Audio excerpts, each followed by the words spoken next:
Rush is the most popular Korean player to ever play in the history of the LCS. From his hilarious antics on stream. Nice Dixon. I'm just farming now. See? I'm farming. Pretend to be dumbass. See? Oh, so fucking god. His funny English. What is blue waffle? Blue waffle? Yeah. Is that food? Someone said it's delicious. No. No, it's not? No, it's not food. It's not delicious? No. To his desire to become the best, there's much to like about him. Go! Pops the ulti, Rush comes in! Oh! He takes down Afromu! Balls can't dodge, Rockets 1-for-1, but now Rush is in danger. Hides under his turret. Thanks for Spite Stone. Comes away. LeBlanc, though. Jensen dodges, and there's not any mana on Stixxay. He pops the heal, and there's the re-engage! Jensen with the mechanical outplay, and now he's on the Hoo-Hee! Oh, but he trades it back, so now it's up to Rush. Hoo-Hee's out of mana. He warned her. Holy crap! Dodges the rocket, and the fights continue. Many know Rush's story, but I don't think they grasp the true extent of why it's such a sad tale. Once again, this will not be the complete history of Rush. This is not meant to be a history lesson, but it will be comprised of what I believe to be the most important parts of his legacy. Also, I may surprise actually some of you old school fans on information that maybe you didn't know about.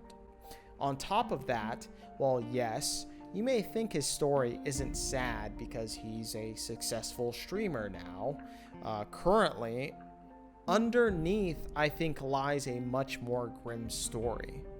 From the cheery personality and exterior of his story lies a parallel one riddled with unfulfilled dreams of being a champion, and in part due to unforeseen circumstances. From his time in the LCS becoming a superstar streamer to throwing it all away with an uncelebrated homecoming in Korea, Rush's story is filled with unforgiving rules, politics, and betrayal. This is the tragic story of Rush.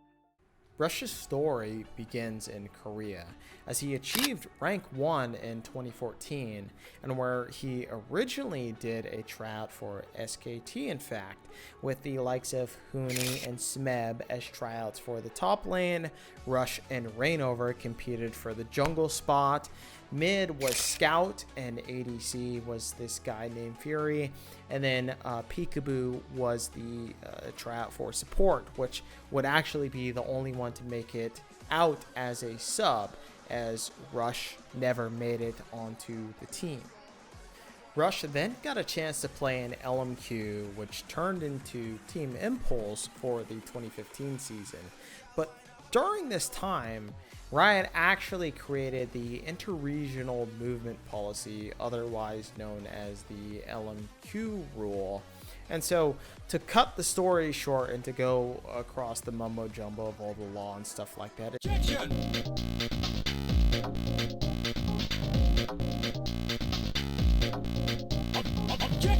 essentially only allowed 2 imports per team maximum, and if you were before this rule, you got grandfathered in. So that was the likes of, say, someone like a Zhao who had already existed on the team. Now, the reason why this was done was because, well, LMQ was an all Chinese team that moved from China to compete in the LCS in 2014. So obviously, they're trying to prevent all these guys from moving in and trying to take over the region.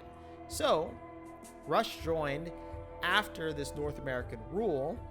So, for the likes of everyone else, they could then be grandfathered in. But for the likes of Rush, he would still need to play in NA for 2 years to be considered a North American. And this is the first part of his tragic story. But more on this later. The new Team Impulse lineup consisted of Impact, Rush, Zeyzal, Apollo, and Adrian. This team was pretty dominant, placing 4th in Spring, but ultimately losing to TSM in the semifinals, with Rush picking Nunu, which actually, contrary to belief at the time, actually worked to a fair degree, but TSM were just simply better at lane swapping. Heading into Summer Split, Rush had a monster split.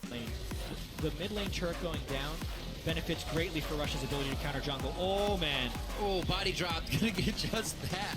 Kind of suspended in midair for a second as he gets knocked up, charmed around, and hit up right onto Inox in the wrong spot at the wrong time. Flares is the next target. Trashy just used the ult in the bot lane. Gonna have it up in a few. Does he decide to use it? Continue the fight. Triple kill coming in for Rush. And it looks like they're trying to back up. Where's the ult from Trashy? Can he get the pentakill? Going in. Xiao's gonna take the turret for him. They're giving it. Salami. He goes in. And Xiao steals it on the accident. He was the most dominant jungler with a first blood rate of 58% and 75 kills in the regular split. The next closest jungler was IWDominate with 45. The only other top jungler in the LCS to ever get 30 more kills than their closest opponent is Blabber in 2020 Spring. That's how dominant Rush was this split, earning MVP of the split, and I would say the most dominant performance out of any player ever in the history of the LCS. I mean, gentlemen, this guy had some crazy statistics coming out of the season. Regular season kills per game leader, damage per minute leader, highest kill participation and kill share for junglers. That alone speaks to the achievement. But as fate would have it, tragedy would strike Rush once again. Team Impulse's mid laner, Zeyzal, would get banned before the final week of the regular summer split, as he was caught attempting to elo boost. Not only that, but he was dumb enough to try and sell his unlocked Riot account, which had all the skins and champions unlocked. Among them is the hottest team, Team Impulse, but the league was rocked by news that their mid laner Zeyzal has been suspended for elo boost. Yeah, that's got to be the biggest shakeup coming into this week. Team Impulse, they were the hottest team in the league. They had the longest winning streak of any team all split long. And now one of the defining players on their team, Zeyzal, is not going to be playing for the final week. So while players in the past actually had elo boosted because they simply weren't making enough money, Zeyzal was basically a greedy fuck and just wanted to make more money. Now, the player Gate would join the team as the new mid laner. Gate, though, he was originally a mid laner, so he'll just have to slot back into that position. We'll see how they do, but it's bad for TIP, but it's good for those teams that they're going to face. To put into context, Gate was not a mid laner. He was a support player. This is also what makes Rush's summer split run so impressive, as he had to play the last week with a support player in mid. This is also why I consider his MVP run to be the most dominant ever in the history of the LCS. So heading into playoffs, they would lose to CLG in the semifinals and get knocked down to the regional gauntlet, where they also lost to Cloud9. Now, at the time, Cloud9 had High as their jungler, and yet Team Impulse still lost due to, this off-role jungler. Although, to be fair, I guess Team Impulse also had an off-role mid laner. You can tell which one I would rather have on my team. Rush would join Cloud9 for 2016. This was at the time when Cloud9 was transitioning out High from the team because of his wrist issues. So the lineup was Balls, Rush, Jensen, Sneaky, and BunnyFufu. Now, BunnyFufu was pushed out of the team after only playing 2 games. The reason being because Cloud9 basically forced the shot calling role onto him, and players didn't respect him because he was too green. I basically told him, like, hey, just try to listen in, just try to, add to value, but don't try to lead the team right now, because these guys, you're young. If you try to start calling shots, they're going to look at you sideways and say, shut up, kid. well, he started trying to lead, which because he's just a really smart guy, he's got something to say, and his teammates, well, one teammate just completely shit on him, like real bad, to the point where like I gotta send this kid home right now because it felt wrong seeing a 16-year-old get just manhandled in the scrim. So I like bought him a first class ticket back home. I felt super bad. So he immediately swapped out for Hai. So Hai was now Cloud9's support player, after having playing mid and also jungle beforehand. Additionally, Riot introduced an addendum to the import rule, saying that players which haven't been in North America for 4 years are not considered residents. Rush barely failed to meet this requirement under the 2-year deal previously, so that meant he had to play another 2 years in NA to meet the non-import requirement status. On top of this bad news, Rush and Jensen didn't synergize that well. That's not to say they were bad together, but with the likes of Reignover and Huni, and Svenskeren and Bjergsen, and also an on-fire rookie of Dardoch, they had stiff competition. On top of that, Balls was massively declining and couldn't compete with the rest. For 2016 summer, C9 acquired Impact. That meant that among Impact, Rush, and Jensen, one of the players had to go. Rush was the odd man out and placed into Challenger, which is similar to our academy system today, but you could actually qualify into the LCS because this was before franchising. But famously, he would do just that, qualifying that Challenger squad into the academy system, have contracts take over the jungle position along with Hai leading the charge. So Rush actually helped Cloud9 make a cool $1 million since they sold that secondary LCS spot to FlyQuest.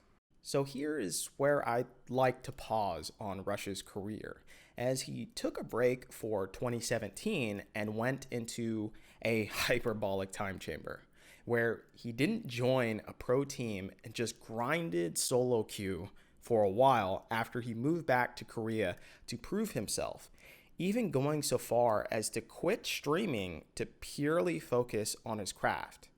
He finally came back, joining LCK's KT Rolster for 2018. Only fighting. Oh no! He's calling for it. He's doing it! The Rush Lee Sin!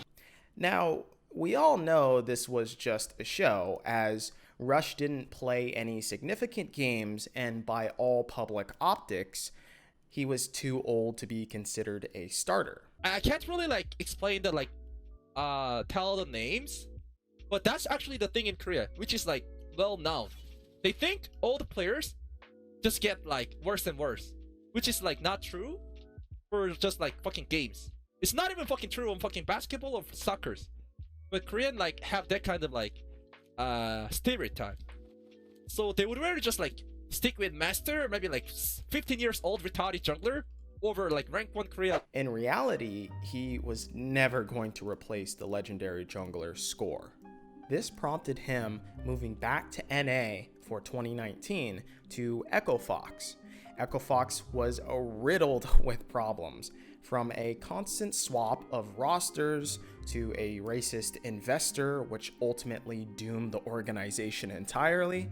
Rush entered a bee's nest when he returned to North America, with Echo Fox also implementing a 10-man roster for the summer split. The organization looked like the laughingstock of the LCS, placing last place with a record of 4-14. Now, it should be noted that Rush also didn't look great in his last split with Echo Fox, but it was the circumstances that surrounded him which also further tainted his play. Done. I will be getting rid of the League of Legends client. Time to say goodbye, boys. Yo. Thanks for have supported me, and I will surely enjoy the streaming, and hope you guys enjoyed it too and enjoyed watching me, and I will do my best on my futures, and I hope you do well too, you know? We should see on like see like as better ourselves. You know what I mean? So bye bye.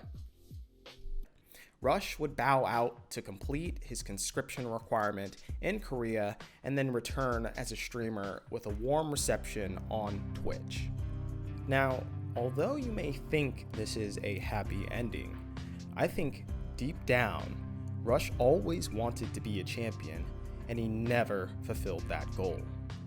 With leaving his home country and moving to America, to moving back to Korea to prove himself and fix his weaknesses, Rush has always been a competitor.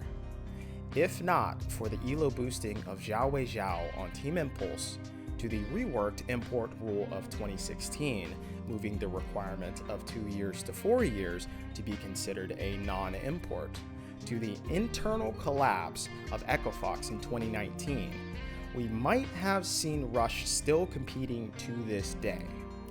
Rush's career was filled with a deep desire to be the best, but blocked by a mountain of bureaucracy and roster pitfalls, which is why I think it's one of the most tragic stories in all of Western League of Legends.